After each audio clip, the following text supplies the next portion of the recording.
Right.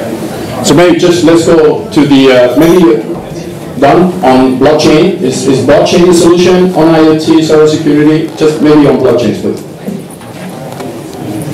Well, I think that the blockchains can help a lot. And here's why. If you have a distributed ledger running across millions and millions of computers, and each has a very high degree of encryption, for someone to hack a transaction, let's say I pay you $20 and I want to double pay, I want to give that money to Kevin too. I can do that with an information file. I know you guys would be impressed by big numbers like that.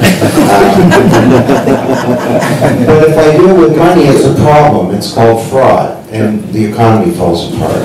So blockchain solved that double payment problem by the network achieving consensus that I have made that payment to you. And if I try and make the same, transfer the same file to Kevin, what happens is I would have to do that in the light of the most powerful computing resource in the world. People estimate that the computing power behind a blockchain, all of Google's servers in the world would be 5% of that. And I would not only have to hack that 10-minute block, that's why it's called a blockchain. It's like a heartbeat of the network. Consensus is achieved every 10 minutes about here's what's occurred. That block is linked to the previous block, so I'd have to hack the previous block, and I'd have to hack the entire history of commerce across millions of computers in the light of the most powerful computing resource in the world. So that's practically, it's not possible to do that.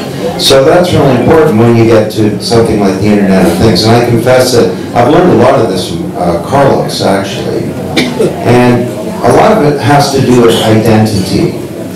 And the digital age has really messed up this whole issue of identity. Back in the physical world, our identity was all disaggregated. So you get stopped by a policeman on the road, you give them your driver's license, you don't give them your credit card.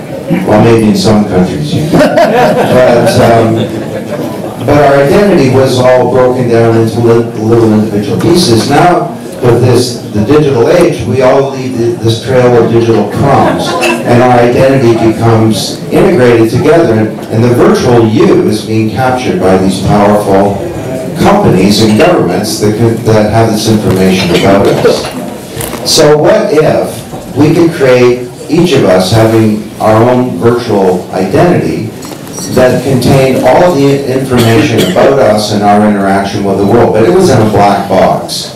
It was on the blockchain, and it moves around with us. And if you need to make a transaction, it gives out only the information that you need. So this is related to security in a number of ways. One of them being the security of the person. Yeah. Because with Moore's law, we have Moore's outlaws, and Moore's evil people as well, who would do great injury to us as individuals and also to society. So the point here is that we're going to need to think very differently about how we architect everything in the digital age. And when you start to get billions and billions of objects all talking to each other, this is a big thing.